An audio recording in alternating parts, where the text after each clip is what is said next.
I jeszcze mi zabrali ładowarkę. Nie dość, że tak mam tu wszystko dzisiaj opóźnione, to jeszcze mi zabrali ładowarkę, bo podobno czy prawdopodobnie ten tandem, który się tu ładował, nie może sobie wyjechać z tartaku.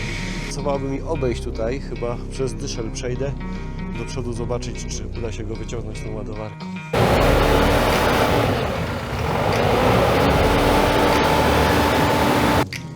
Ścianę chyciło. Nie wygląda to wcale obiecująco. Panele sobie ładnie chodzą, ale pod towarem. U mnie problem polega na tym, że podłoga przestała chodzić. Teraz to sam jestem ciekawy, co się stało. To już ewidentnie tam czegoś brak. Cześć, witam serdecznie w poniedziałek 16 lutego. Ten odcinek miał już być wyjazdowy, no ale w życiu prywatnym, podobnie jak i w transporcie, trzeba być elastycznym, nastąpiły zmiany planów. Przełożyłem sobie urlop na przyszły tydzień ferii, w tym tygodniu jeszcze pracujemy, walczymy. Mamy luty, ale jak widać przez weekend znowu zaskoczyła nas zima. Roburek już odpalony, powoli się grzeje. Za chwilę spróbujemy odśnieżyć naczepę w środku. Niestety zostawiając samochód na weekend za bardzo sobie docofałem tutaj do tych tui i mogę mieć problem z otworzeniem drzwi. Pompa załączona, jeszcze musimy ten durny tempomat. Jak mnie denerwuje to ustawianie tego tempomatu. Nie wiem, czy ten touchpad przymarzł, czy co, ale natomiast obroty, żeby mi wzrastały. No, o. Pompa załączona, 900 obrotów. Na więcej obrotów się już go wygiziać nie da. Dzisiaj zastosujemy metodę włączonej podłogi.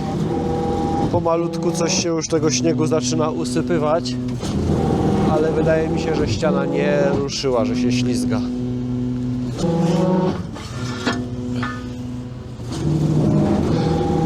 No wejdziemy tam do środka.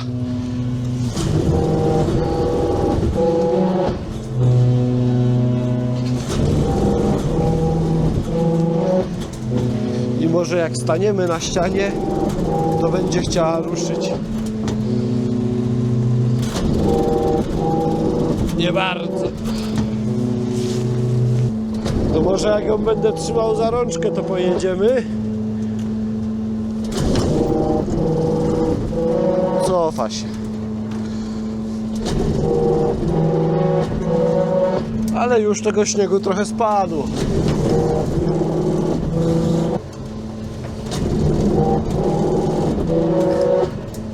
Nie wiem, czy mnie bardziej nie męczy to ciągnięcie, to trzymanie tej ściany, niż jakbym wziął miotło i to wyzamiatał. Dobra, powoli idziemy do przodu. Ale już mnie ręka boli. No i już końcóweczka, już praktycznie naczepa rozładowana.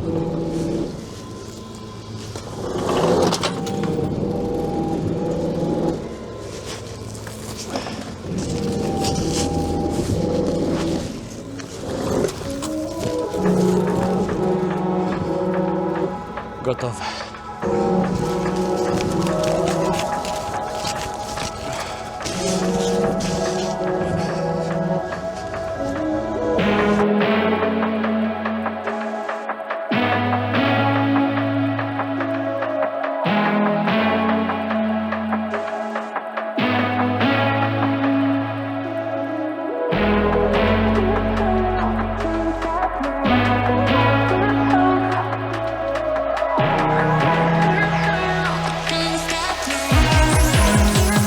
Z tym, że tam mechanicy walczą jeszcze z ładowarką od soboty, jeszcze tam jakieś filtry paliwa wymieniają, to jeszcze z godzinkę, półtorej im zejdzie, zanim ładowarka będzie gotowa, to postanowiłem, że się w międzyczasie zatankuję. Na razie i tak musimy czekać na tą ładowarkę, musimy czekać na towar, bo nie jedziemy na razie nigdzie na tartak, bo i tak są zasypane śniegiem. No to mamy godzinę 10. 3 minuty temu wyjechałem z pierwszym kursem na ciepłownię. Tak naprawdę to dobrze, że dzisiaj się tak złożyło, że byłem drugi w kolejce w pracy do załadunku, bo jest godzina 10 i operator już się czuje głodny i zmęczony, pójdzie sobie teraz na śniadanie, wróci 10:30, zanim załadują, chłopaki wyjadą, to już to jest takie na granicy, że się zdążą na tej pierwszej zmianie rozładować. Także kipi tam radością na tym naszym placu, kipi radością. Tychy rozładowane, zawijam się pod jedynką w kierunku Bielska, jedziemy do Żabnicy. Rozładunek ekspresowo, dłużej próbowałem się dodzwonić, gdzie mam dalej jechać, dłużej dzwoniłem na tartak, zapytać się, jakie są warunki, czy ja tam w ogóle dzisiaj dojadę.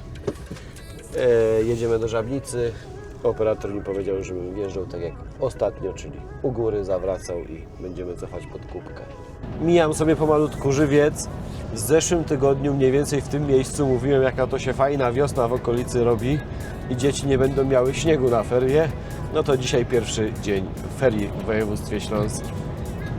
Jednak troszkę tego śniegu tym dzieciom dosypało. A my w tym tygodniu mamy się podobno bawić cały tydzień tak na śniegowo. Więc zobaczymy, jak to będzie wyglądać po tych różnych tartakach, jak to będzie odśnieżone. No. Mam nadzieję, że uda się tydzień przejeździć bez zakładania łańcuchów, to będzie dobrze.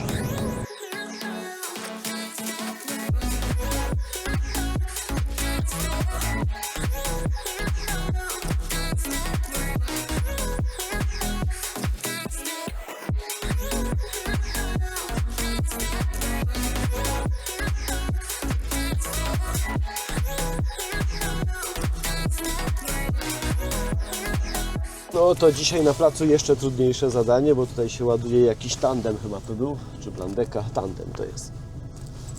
O, i mam ciasno, żeby się po jego lewej stronie zmieścić. Idziemy tam coś, przepraszam, dogadywać. No i niestety z tego dogadywania się to nic nie wyszło, bo tutaj kolega ma rozłożoną całą tą przyczepę, wszystkie te listwy a la deski ma tutaj porozstawiane.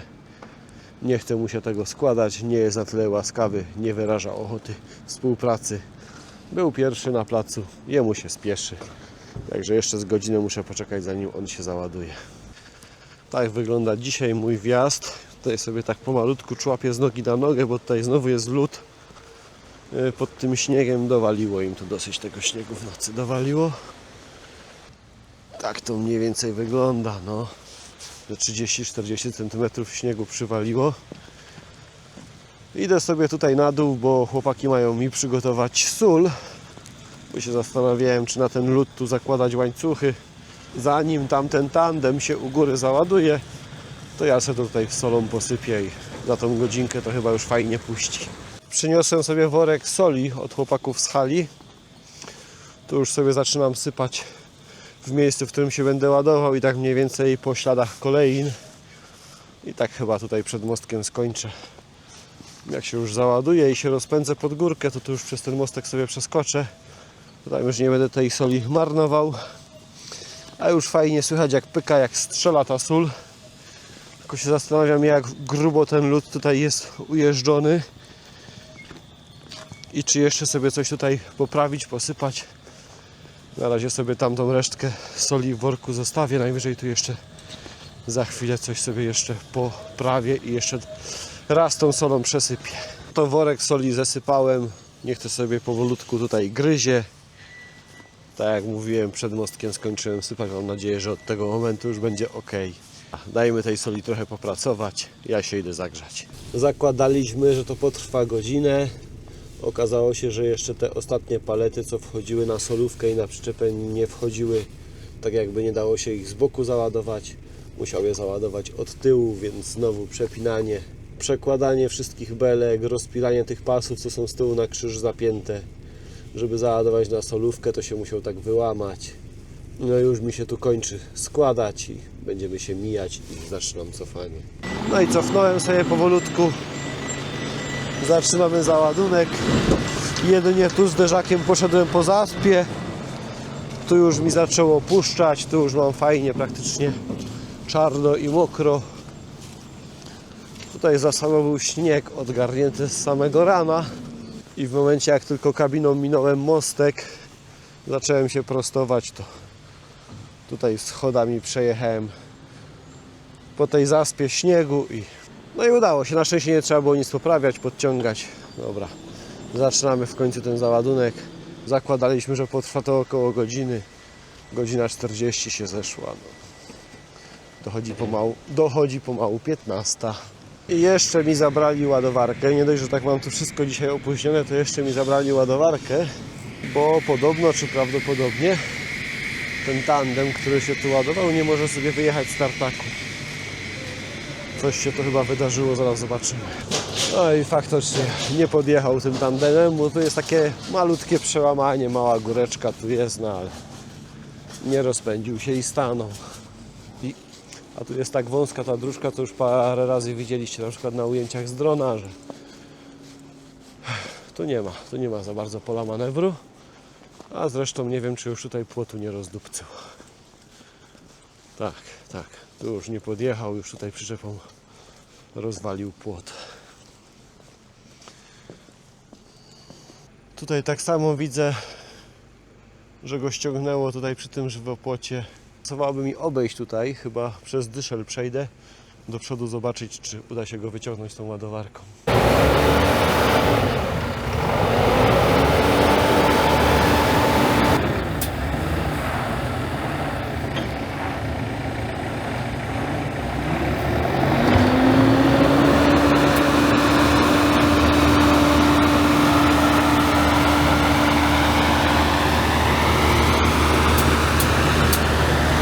No i auto się udało wyciągnąć, chłop sobie pojechał w trasę, tu się dopytałem, to tartak to bierze na siebie. W międzyczasie gdzieś tam sobie wystrugają takie sztachety, zaimpregnują, pomalują, chłopu naprawią mu ten płotek i życie kręci się dalej. No i co? Tu by się chyba dzisiaj też sprawdziło powiedzenie, że karma wraca, co? Kolega był niezbyt uprzejmy, niezbyt miły, nie za bardzo chciał mi zrobić miejsce. Nie chciało mu się tych swoich desek sprzątać i tak dalej, no bo on był tak umówiony i on miał przyjechać na taką godzinę. No to cóż z nim będę dyskutował, no. Młody prezes też go chciał ładować, bo też mu się spieszyło. Też nie chciał przerywać tego załadunku, bo jakieś tam kolejne auto miał do załadowania, a to auto gdzieś tam na awizację miało zdążyć i tak dalej, i tak dalej. No to dobra, trafiło na mnie, no to poczekałem. A potem koledze wyjazd nie wyszedł. Kto wie, może jak ja bym wyjeżdżał pierwszy, to bym sobie zlekceważył, zignorował ten podjazd i za lekko podjeżdżał i by mi się coś podobnego przydarzyło. No i tak chłopak miał tyle szczęścia, że tak jak mówię, tartak postanowił, że naprawi to ogrodzenie. I u nas na placu też zaczęło sypać śniegiem. Rozładowane, troszeczkę żeśmy się tu z Markiem pokopali, pobuksowali, ale udało się rozładować. Marek mi gdzieś zniknął z placu. Ja się odstawiam i jutro rano będę się ładował, jak chłopaki przyjdą naszykować towar. Mamy godzinę 18. Lecę do domu. Hej, witam we wtorek. Przyjechałem do pracy przed godziną 7. Później jak zobaczyłem podejście do roboty niektórych osób, postanowiłem, że się jeszcze położę. Podrzymałem sobie do 8, jest godzina 9, byłem trzeci do załadunku. Wyjeżdżam z pierwszym kursem na ciepłownię. Wczoraj wyjeżdżałem o 10, więc jest progres. Dołączyła do nas kolejna osoba, bo kolega wrócił z Ukrainy z urlopu. Także już nas jest całkiem spore statko, także wydaje mi się, nastawiam się bardziej na taki rekreacyjny tydzień. Rozładowane. Przypuszczałem, że będzie słabo, ale nie sądziłem, że aż tak. Ustawiliśmy się tutaj na takim małym parkingu na wylocie z Tychów w stronę jedynki za ekranami. Akurat dwa miejsca były wolne. Kontener ma odpalony silnik, więc może ktoś tu do nas dojedzie. Nie pchaliśmy się tam na starą bramę przy elektrowni, bo w sumie to było rozsądne, jak Owoc powiedział, bo wczoraj ktoś tam sobie urwał zderzak, bo tam się zrobiły takie dołki i na którymś z tych dołków po prostu belka z tyłu zderzak z lampami się zawiesił i ktoś sobie tam zderzak wczoraj wyrwał. Przejazd tam jest, ale tak jakby tylko w jedną stronę. Jak się tam ustawi kolejka po jednej stronie drogi, to tam by był problem potem wyjechać. A dlaczego my tu stoimy? Bo nie ma gdzie jechać. Tak jak przypuszczałem, już się nas zrobiło znowu za dużo, więc żeby nie marnować czasu, to idę sobie pomontować film z wczoraj.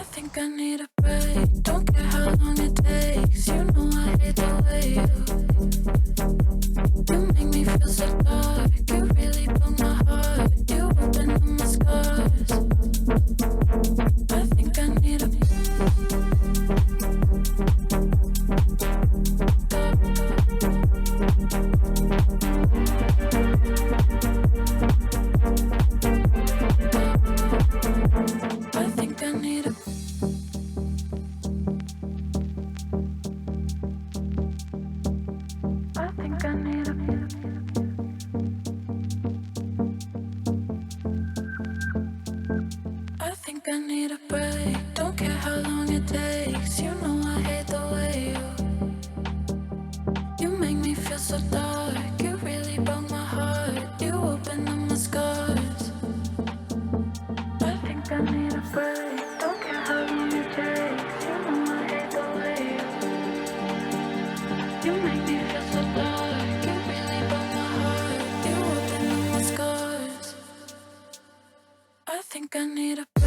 Don't care how long it takes. You know I hate the way I dojeżdżam sobie pomalutku na tartak. Z wywiadu telefonicznego wychodzi na to, że będę trzeci do załadunku. 2 auta pojechały prosto ze Sławkowa.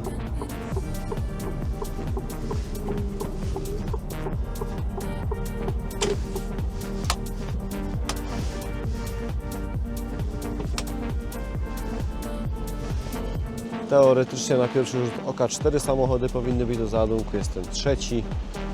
Ustawiłem się tu w rządku obok tych samochodów do drewna. Zrobię sobie tu na spokojnie pauzę.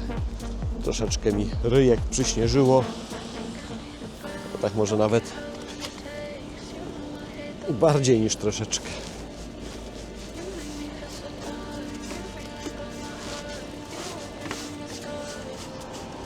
Już błąd w Mercedesie wyszedł, że klapy od chłodnicy nie działają. Co się da, to wygrzebiemy paluchami. Ale przy tej pogodzie to i tak za chwilę zasypię, no ale dobra, chwilę będzie dobrze. No i tak przy okazji minus świateł LEDowych do zwykłej żarówki czy do ksenona jest taki, że LED się nie grzeje i ta lampa jest kurde zawalona cała śniegiem. No to pauzujemy, ale sypie fajnie. Godzina i 5 minut pauzy i podstawiłem się pod załadunek. Ładujemy się teraz JCB, bo przed chwilą ładowaliśmy się HDS-em, ale w HDS-ie strzelił wąż hydrauliczny. Tam kolega sobie wymienia węża od łyżki i w tym czasie załadują nas ładowarką teleskopową, bo akurat była przerwa, to była wolna. To załadowane, wyjeżdżam, prawie się 2 godziny, niecałe 2 godziny zeszło na tym placu. W momencie akurat jak mi tam zostały 2 ostatnie łyżki do załadowania, akurat ten wężyk się tam wymienił w tym HDS-ie, już chłopak czekał, żeby podjechać. Załadowali mnie, posprzątali ładowarką dookoła mnie, owoc ustawił się obok, jego już ładuje HDS-em. Zjeżdżam sobie pomalutku na plac. Zdecydowanie HDS-em jest mniej roboty, bo siedzi wyżej, ładniej to rozgarnie, rozsypie po całej naczepie, także miałem troszeczkę więcej fizycznej pracy teraz, no ale załadowane lecimy. I serdeczne pozdrowionka dla kolegi z czerwonego Mercedesika, a tego solóweczki tu mnie rozpoznał, jak się w Mucharzu pod górkę wspinałem. Trzymaj się tam ciepło. Dojechałem na tartak w Kasince. 8 godzin i 3 minuty jazdy mam już dzisiaj wyjeżdżone. Godzinka 57, może jakbym się dobrze sprężył, by mi wystarczyła, żeby wrócić na plac, ale 2:11 pracy mi zostało na 15 godzin. To zobaczymy, jak szybko tutaj pójdzie załadunek, rozgarnięcie, zaplandeczenie i będę podejmował jakieś decyzje, czy będę próbował gdzieś tam jechać w stronę bazy. Tam od Krakowa na Olkusz nie za bardzo jest gdzie stać. A więc zobaczymy, jak to wszystko wyjdzie czasowo, jak się załaduje. Generalnie obsługa dzisiaj bardzo szybciutka. Fajny przejazd wszędzie dookoła, odśnieżone, nie ma żadnych problemów. Podjazd pod koparkę i ładujemy. Dobra, jak się załadowałem, zaplandeczyłem, byłem gotowy do wyjazdu. Godzinka 46 pracy mi została. Jazda już uciekła, już nie jest ważna. Godzinka 46. Ostatnio tutaj w bardzo podobnej odległości z Tęczyna udało się za godzinę 44 dolecieć. Dzisiaj są dużo gorsze warunki atmosferyczne na drodze. Zobaczymy, czy to się uda, czy będę kończył gdzieś na wysokości Olkusza. Na razie, jak to się mówi, walczymy do końca. Załadunek odbył się naprawdę bardzo ekspresowo. Tutaj operator ogląda moje filmy. Widział moje ostatnie poczynania w Nitku, gdzie 5 albo 6 razy rozgarniałem tą naczepę. Tu się chłopak przyłożył. Tak naprawdę to była kwestia tylko rozgarnąć delikatnie, wrzucić tą zrębkę pod burty z lewej, z prawej strony pod plandekę I gotowe, i gotowe. Drugi kolega pomógł mi zaplandeczyć szybciutko, bach, bach, pospinaliśmy pasy i ogień. Także podoba mi się, bardzo mi się podoba ta młoda krew i podoba mi się tempo, w jakim pracują. Wczoraj udało się dojechać na plac 14 godzin 59 minut pracy. Ustawiłem się do kubki, zrobiłem zakończenie. Jeszcze 5 minut pauzy i zaczynam rozładunek. Tu leży moje nadkole. Wczoraj tutaj jeszcze po dziurach przy manewrach jeszcze mi je docisnęło. Na razie nie jestem w stanie sobie go tam wsadzić z prawej strony, bo jestem lekko przyłamany. Rozładuję się, zamontuję sobie nadkole, pójdę po koparkę, załaduję się i zaczynamy od tychów. I co? I będą kłopociki.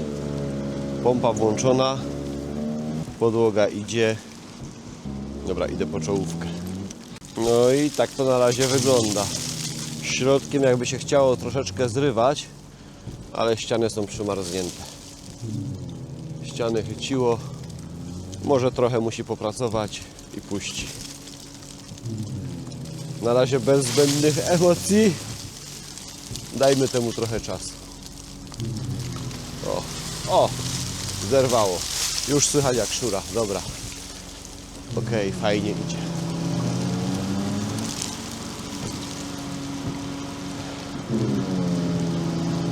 Dobra, idzie już całość, elegancko. Trochę strachu. Już nawet kawy nie trzeba dopijać, już fajnie ciśnienie skoczyło. Już pachniało fajną zaprawą.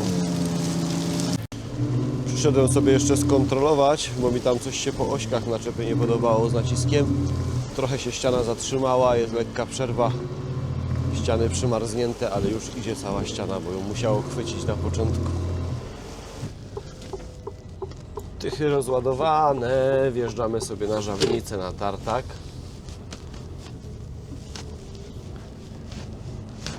Ale tu jest lód. I to taki prawdziwy lód.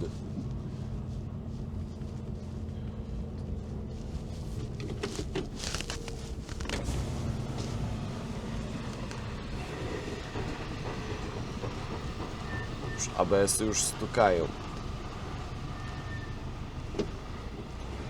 Dobra, puszczę hamulec, bo mnie łamie.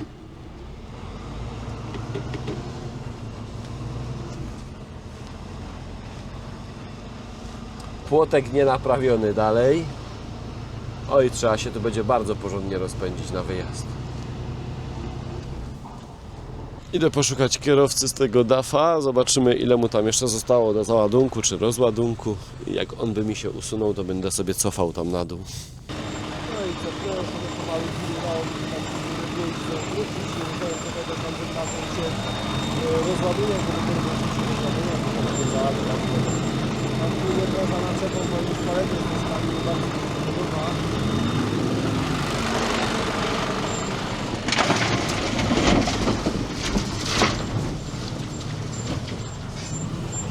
Nie bardzo mi się to podoba, bo jak na tym śniegu zabuksuję, nie będę miał za dużo manewru, żeby się potem kołysać przód tył. Także trudno. Jak przypadkiem się tak zdarzyło, że zabuksuję i nie podjadę do góry, to nie będą musieli te przypadki desek zabrać. Jak słuchałem, od razu łopatę trociny pod bliźniaka. Może akurat wystartować na blokadzie. Dobra, to załadowane, wyjeżdżam. Mercedes już jest zblokowany na manualu. Teraz to nawet kot nie może mi przebiec przez drogę, żeby go robór nie zauważył i nie włączył przypadkiem radaru.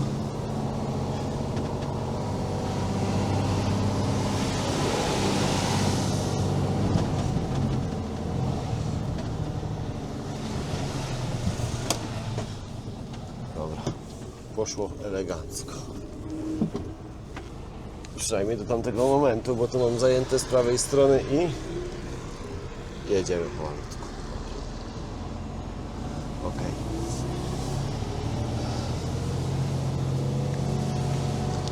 Dobra, misja wykonana. Nie było najgorzej.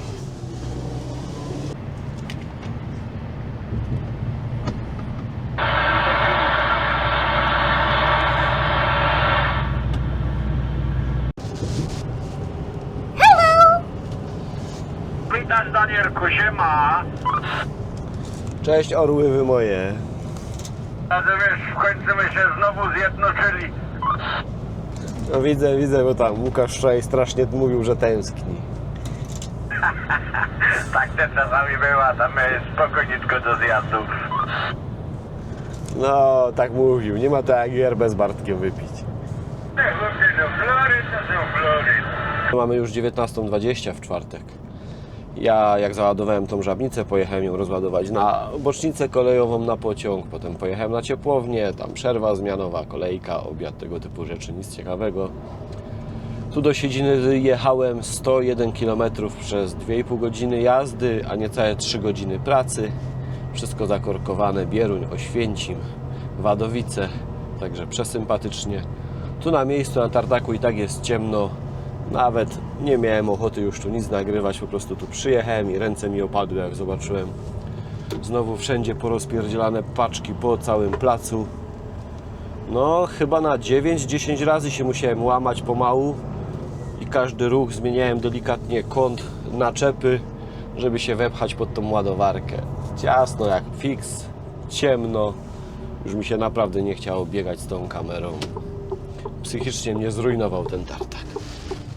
Plus tego jest taki, że operator przyszedł z domu mnie załadować o tej godzinie. Pomału jadę w kierunku Sławkowa. Za bardzo już dzisiaj nie naszaleję. Jak wyjeżdżałem, to miałem równe 7:31 jazdy. Godzinę 29 czasu pracy na 15 godzin, więc niecałe 1,5 godziny gdzieś podciągniemy. Raczej się wrócę tutaj na Wadowice, na Zator. Tam gdzieś sobie będę szukał miejsca postojowego. Gdzie zajadę na 1,5 godziny? Nie wiem. Myślę, że do Zatora może się uda. Gdzie tam stanę? Też jeszcze nie wiem. Generalnie ten dzień dzisiaj się tak toczy, że już mi w sumie jest wszystko zobojętniałe.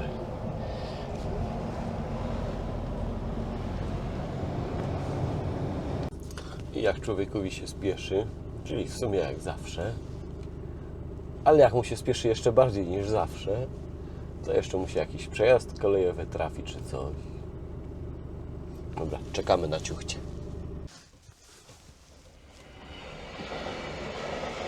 Leci jakieś Polregio do Zakopanego. Ale co to była za ciuchcia? Nie mam zielonego pojęcia, bo się nie znam. Ale to na pewno nam Krzychu z kanału Pociągowo napisze w komentarzu. Kraków Główny. A gdzie te pociągi miały mijankę? Jak tu jest jeden tor, one się gdzieś musiały minąć. Ten przed chwilą, co nam przejeżdżał na Zakopane, a ten rżnie na Kraków Główny. Jedź tym golfikiem, pościgamy się z tą ciuchcią. Już mi ciuchcia uciekła. Ten dzindzibą w golfie nie potrafi się bawić w wyścigi z ciuchcią. A jak ciuchcia stoi na stacji, to się liczy, czy się nie liczy?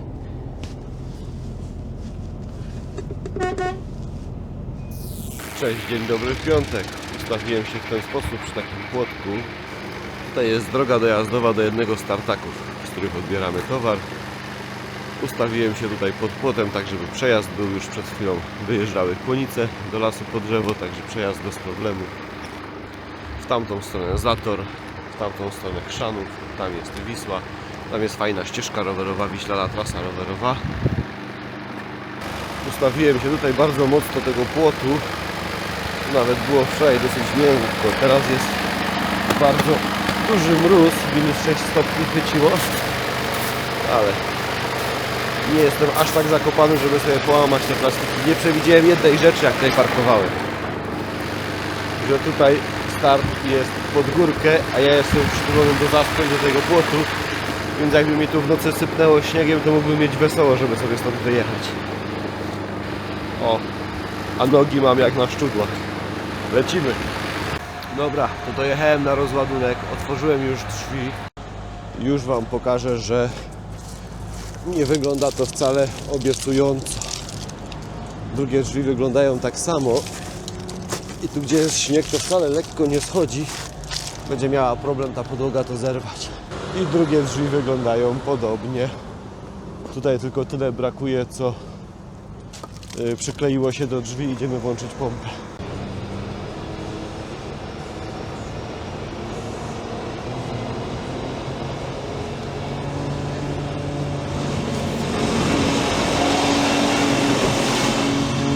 jak to wygląda, wy już widzicie, ja jeszcze nie, bo próbowałem włączyć tempomat.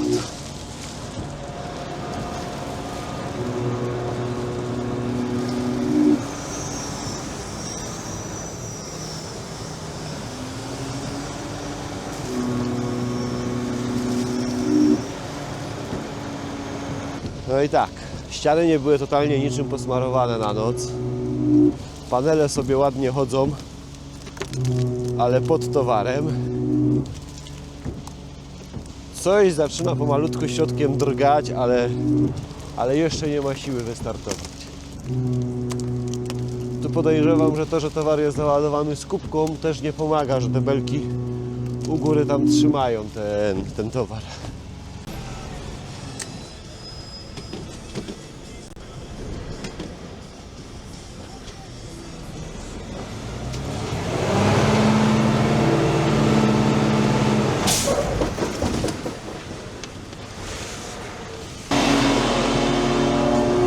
Pomogło coś czy nic? Nie bardzo. Chyba nic to nie da. No to zaczynamy zimową zabawę. Jeszcze w tym sezonie tego nie grali.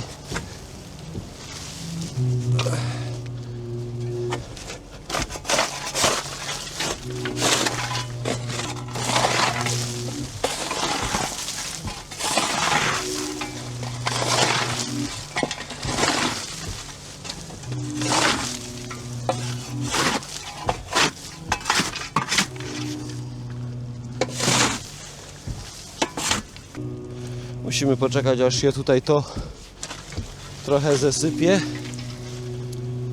i będziemy dalej powolutku kuć. Ściany z boku trzymają i to się nie ma siły wypać. Chciałbym się tutaj do dołu dogrzebać, żeby chociaż cały dół mieć z tyłu rozkuty,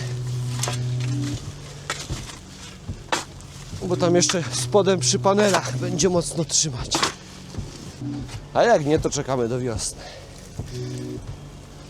Już coś zaczyna chrupać.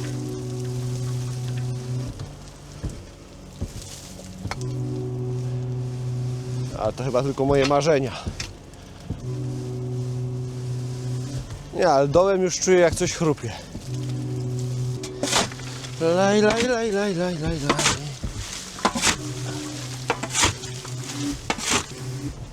Żeby chociaż słoneczko wyszło, to by już świeciło po jednej burcie, już by mi to dużo pomogło. Dobra, spróbujemy to szarpnąć jeszcze raz, może się zerwie teraz.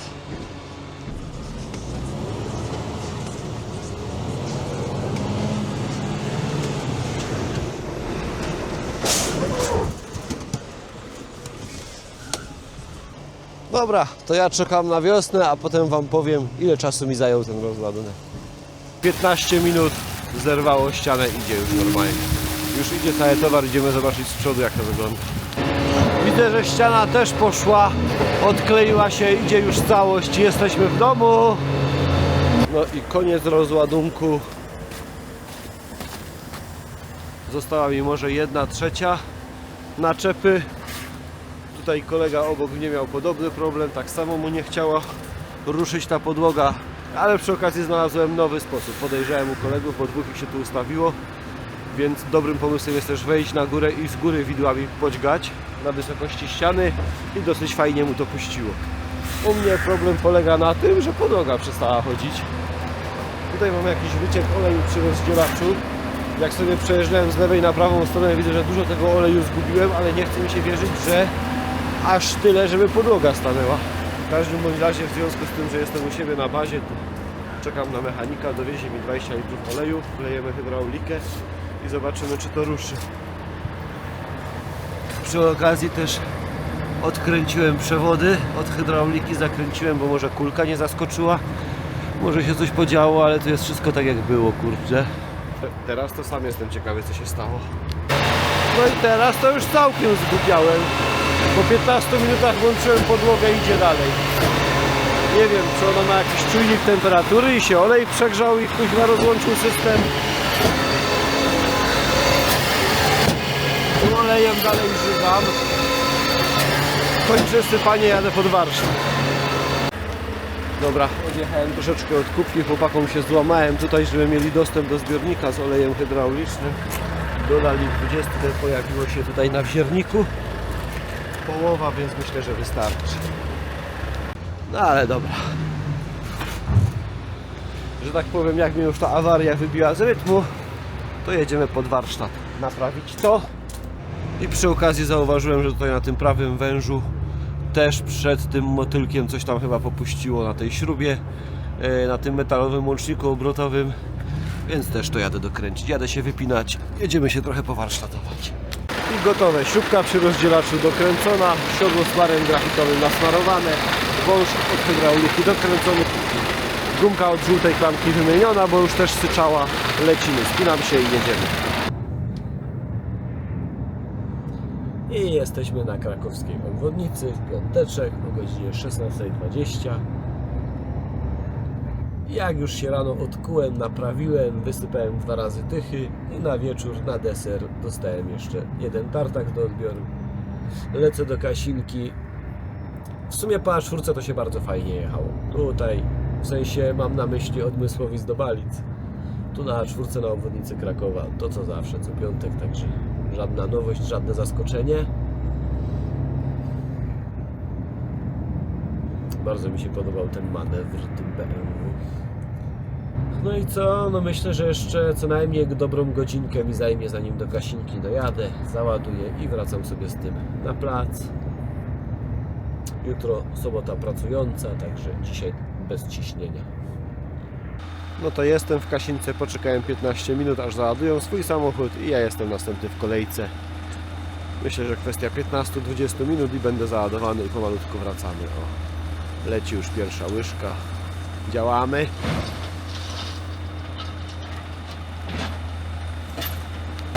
A tutaj idzie produkcja z rębki pełną parą, podstawiona podłoga. Albach mieli zrębkę, tam jest kopareczka, która podaje zżynę, żeby Albach miał bliżej do chwytania, do wsadzenia do podajnika do Albacha. Także praca wre pełną parą. Niech sobie chłopaki mielą, ja się muszę zainteresować swoją naczepą. I załadowane ekspresowo. Znowu mi się bardzo podobała tutaj obsługa, pomoc przy rozgarnianiu, klas przy zaplandeczeniu, przy zapinaniu pasów. Elegancko, elegancko lecimy. 18:15 do 21 mam czas pracy, myślę, że zdążę to dzisiaj jeszcze rozładować. Muszę to w sumie dzisiaj rozładować, bo na uszce z dnia dzisiejszego już jest minus 4, minus 11 dzisiaj zapowiadają. Ten towar widzę, że też jest ciężki, mokry, to trzeba to dzisiaj wysypać, bo jutro znowu będzie płacz. A jak to wysypię, to lecę do domu, bo i tak jutro dopiero o 7 przyjdzie ekipa, zacznie szykować towar na ciepłownię, na Tychy. Nie wiem, jaka armia żołnierzy jest jutro wystawiona, żebyśmy jeździli na tą ciepłownię w Tychach. Także jutro sobie tak na spokojnie przyjdziemy. A dzisiaj przywitam się z Wami w sobotę, od razu kończąc tak naprawdę sobotę i ten film, bo dzisiaj nic ciekawego się nie działo. 2 razy Tychy, bardzo długo zeszło dzisiaj z tymi 2 kursami, bardzo duże kolejki, bardzo duża dostawa, była całodniowa na ciepłownię, więc się zeszło. Jest godzina 15:30, zanim się wypakuję, to myślę, że będzie co najmniej 16, jeszcze się muszę rozpiąć. Ja idę na urlop, a Mercedes idzie na warsztat. Potem na końcu pokażę Wam jeszcze, co się stało, jeżeli to będzie widać w kamerze, ale postaramy się poświecić latarką, to Wam pokażę, co Roburowi dolega. A przypomnę, że Robur ma 125 000 przebiegu. Także serdecznie dziękuję za to, że byliście ze mną w tym tygodniu. Za łapki, komentarze, podbicia tradycyjnie bardzo dziękuję, jestem bardzo wdzięczny. Witam wszystkich nowych subskrybentów, bo jest Was setki nowych subskrypcji przybyło przez ostatnie 2 miesiące. Jest mi niezmiernie miło. A ja za chwilę, jak się rozepnę, to postaram się Wam pokazać, co się przytrafiło Mercedesowi. Dobra, to ja już zaparkowany, będę się za chwilę rozpinał, ale jeszcze Wam coś pokażę. Stoi owoc. Patrzcie, jak się ciaprok ufajdzał. A wiecie, skąd wiem, gdzie mu się to przydarzyło? W tygodniu bliźniakiem wpadłem w tą samą dziurę. Jak jeździmy na terminal kolejowy, to tam jest jedna płyta, która skacze, woda się pod nią zebrała i po wjechaniu osią na tą płytę jest plup Te tulejki na tylnej osi, ta jeszcze nie wygląda najgorzej.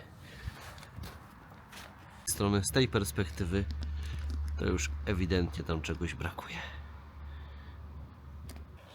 No także Robur do doktora, a ja na urlop. Miłego tygodnia dla wszystkich, trzymajcie się.